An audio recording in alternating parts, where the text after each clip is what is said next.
ये कहानी है घोटालापुर नाम के एक कस्बे की। असल में इस कस्बे का नाम घोटालापुर इसलिए पड़ा क्योंकि इस गांव में आने वाली सरकारी योजनाएं कभी भी आम लोगों तक नहीं पहुंच पाती हैं। बेटा डमरू, मैं तो ये सोच सोच के हैरान हूँ कि आखिर इस गांव में ये चल क्या रहा है। तुम किस बारे में बात कर रही हो अम्मी? ज्यादा भोले मत बनो बेटा। मैं इस गांव के विकास कार्यों और सरकार से मिलने वाली सरकारी योजनाओं के बारे में बात कर रही हूँ। तुम इस चक्कर में मत पड़ो अम्मी। वैसे भी आप बुजुर्ग हो गई हैं। आपको बैठकर आराम करना चाहिए। खामखा कस्बे वालों के झगड़ों में फंसी हुई रहती हो। वो सब मुखिया का काम है, उन्हें जो करना है करने दो। मुखिया तो इंसाफ दिलाने के लिए भी पैसे मांगता है बेटा। अब तुम ही बताओ, जिसके साथ गलत हुआ है अगर वो पैसे देने में सक्षम नहीं है तो क्या उसको इंसाफ नहीं मिलना चाहिए? मुझे आपकी ये सही गलत की बातें नहीं सुननी है। मैं बस इतना जानता हूँ कि मुखिया जी मेरे अच्छे दोस्त हैं और आप उनके खिलाफ कोई भी गलत कदम मत उठाइएगा। डमरू मुखिया के नाम पर अपनी माँ को बहुत भला बुरा सुनाता है और गुस्से में वहाँ से चला जाता है। तेरे इस दोस्त के बारे में तो मैं पता लगा कर ही रहूंगी बेटा।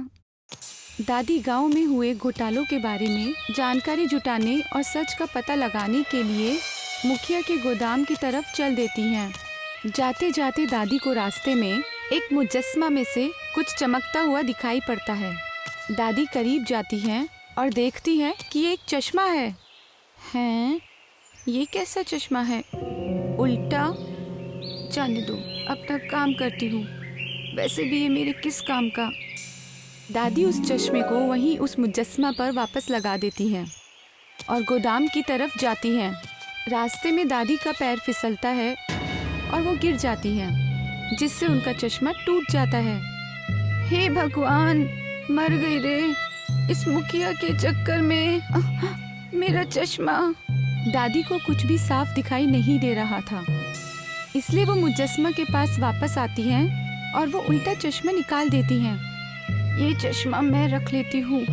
वैसे भी तुम तो देख नहीं सकते, चश्मे का करोगे क्या? दादी उस उल्टे चश्मे को पहनती हैं और जब वो मुखिया के गोदाम की तरफ देखती हैं तो उनको गोदाम की दीवार सफेद की जगह काली दिखाई देती है। ये दीवार काली क्यों दिख रही है? जरूर मुखिया ने ये गोदाम घोटाले के पैसों से बनाया होगा।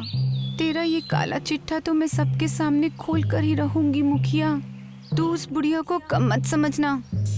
अब दादी को इस जादुई उल्टे चश्मे की मदद से गांव के छोटे मोटे झगड़ों को सुलझाने में भी मदद मिलती है। ये लो दादी, आपने कल जो हमारी बकरियों को उस लालची चरवाहे से वापस दिलवाई, उसके लिए ये लीजिए। आपका बहुत बहुत शुक्रिया। नहीं बेटी, मैं इस काम के पैसे नहीं लेती।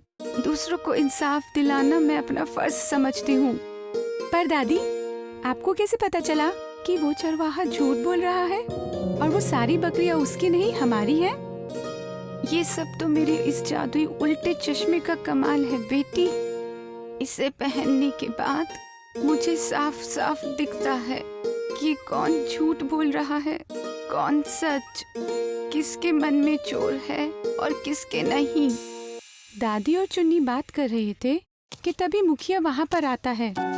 तुम पैसे नहीं लेती, पर मैं तो लेता हूँ ना। मुझे दे दो, ये पैसे मेरे हैं। ये मसला मैंने हल किया है। इसके लिए किसी को पैसे देने की जरूरत नहीं है बेटी। सुलझाया होगा, लेकिन ये मेरा काम है, तुम्हारा नहीं। और अगर मैं ये झगड़ा सुलझाता तो इसके लिए पैसे जरूर लेता। और हाँ, मेरे काम में टांग मत अड़ाया करो। मुखिया चुन्नी के हाथ से पैसे ले लेता है। ये पैसे तो तू अभी ले जा रहा है मुखिया, पर जो पैसे तूने इतने सालों से गांव वालों के हक के लिए हैं, वो मैं तुझसे वापस निकाल कर रहूंगी। दादी की चेतावनी सुनने के बाद मुखिया मुंह को टेढ़ा करते हुए वहां से चला जाता है। मुखिया दादी की शिकायत करने उसके बेटे डमरू के पास चला जाता है। देख डमरू, हमारी दोस्ती बहुत सालों से है, लेकिन तुम्हारी अम्मी मेरे पीछे हाथ धोकर पड़ी हुई है। पहले मेरा काम छीनती थी, कस्बे के झगड़ों को मुफ्त में सुलझाती थी, पर अब तो वो मेरी जायदाद के पीछे भी लग गई है। मुखिया डमरू को बहुत भड़काता है और सुनाता है, जिसका गुस्सा डमरू अपनी अम्मी पर निकालता है। मैंने कहा था ना अम्मी आपको मुखिया से दूर रहने को, आपने सुना नहीं था क्या? अब मैं खुद अपने आप से आपको दूर कर रहा हूँ। डमरू अपनी माँ का सामान घर से बाहर रख देता है और उनका हाथ पकड़कर उनको भी घर से बाहर करता है। ऐसा मत कर बेटा, बेघर होकर मैं इस हाल में कहाँ जाऊंगी। डमरू अपनी माँ की बात को अनसुना करके घर का दरवाजा बंद कर देता है। दादी की ये हालत देखकर चुन्नी दादी को अपनी झोपड़ी में पनाह देती है। तुम्हारा भला हो बेटी, जो तुमने इस बुढ़िया को अपनी झोपड़ी में पनाह दी। ये झोपड़ी आपकी वजह से ही सलामत है दादी। अगर उस दिन आप हमारी बकरियां वापस नहीं दिलवाती तो हम बर्बाद हो जाते और तब हमारे पास ये झोपड़ी भी नहीं रहती। उस मुखिया ने आकर ना जाने मेरे भोले भाले बेटे पर कैसा जादू कर दिया है कि उसने मुझे घर से ही निकाल दिया। पर मैं भी अब चुप नहीं बैठने वाली। मुखिया की सच्चाई बहुत जल्द सबके सामने लाऊंगी। मुझे भी यही लगता है दादी कि इस गांव में तरक्की ना होने की अलम वजह मुखिया ही है, पर उसकी हकीकत को लोगों के सामने कैसे लाएंगे ये समझ नहीं आ रहा है। वो सब मेरे लिए अब आसान हो गया है बेटी। जब से मुझे ये जादुई उल्टा चश्मा मिला है तब से मैं कोई बेचारी दादी नहीं रही। तुमने तो देखा ही होगा, मैंने पिछले 7 दिनों में गांव के 70 मसलों को सुलझा दिया। वो सब मेरे इस जादुई चश्मे का कमाल है। दादी की ये बात मुखिया छुप के सुन रहा था, जो कि तब से दादी का पीछा कर रहा था जब से डमरू ने दादी को घर से निकाला। चुन्नी मुखिया को देख लेती है। आप इस वक्त यहाँ क्या कर रहे हैं मुखिया जी? मुखिया हड़बड़ाते हुए सामने आता है। जैसे ही मुखिया सामने आता है, दादी अपनी जादुई चश्मे की मदद से मुखिया के मन में चल रही बातों को पढ़ लेती है कि मुखिया आज रात झोपड़ी में आग लगाकर दादी को मरवाना चाहता है। तुम्हारी सोच तो बहुत नेक है मुखिया, भगवान भला करे तुम्हारा।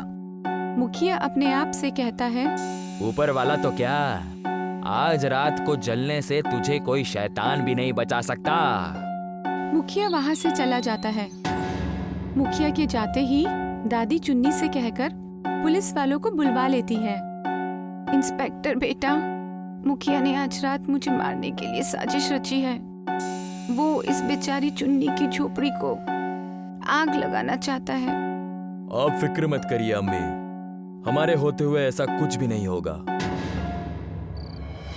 अब इंस्पेक्टर अपनी टीम के साथ मिलकर झोपड़ी के पीछे छिप गया और जब रात को मुखिया के लोग मशाले लेकर झोपड़ी को जलाने के लिए आए तो इंस्पेक्टर ने उन्हें दबोच लिया। किसने भेजा है तुम्हें यहाँ पर यह सब करने के लिए? अगर तुम पुलिस के खिलाफ गवाही दोगे तो मैं तुम सबको अंदर करवा दूंगा। जेल के डर से सभी लोग मुखिया के खिलाफ गवाही देने के लिए तैयार हो जाते हैं और ये सभी मुखिया की उन जगहों का पता भी बता देते हैं जहां मुखिया ने गांव की तरक्की का पैसा छिपा कर रखा था। शाबाश बच्चों, तुम लोगों ने बहादुरी दिखाई है, शाबाश।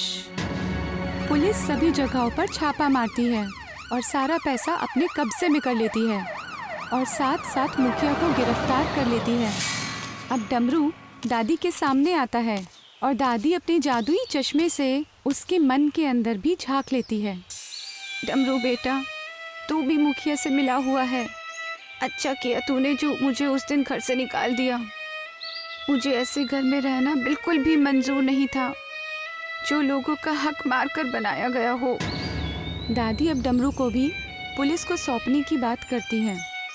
पर दादी, डमरू भैया तो आपके बेटे हैं, उनसे गलती हो गई होगी, उन्हें माफ कर दीजिए।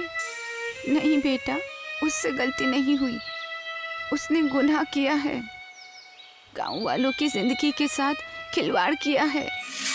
और अगर मैं आज ममता के लालच में आकर अपने बेटे के गुनाहों पर पर्दा डालूंगी तो मेरा इंसाफ आज ही खत्म हो जाएगा। दादी की आंखों में आंसू आ जाते हैं और वो रोते हुए पुलिस वालों से कहती हैं, ले जाओ बेटा, ले जाओ इसे मेरी नजरों के सामने से। मैं ये सोचकर जी लूंगी कि मेरा कोई बेटा है ही नहीं, बस एक बेटी है। और इतना कहते ही दादी चुन्नी को गले लगा लेती है और पुलिस डमरू को ले जाती है। दादी, आप बिना मतलब और खुदगर्जी के गांव वालों के बारे में सोचती हैं, इसलिए अब मुखिया के जाने के बाद गांव को संभालने की जिम्मेदारी अब आपकी।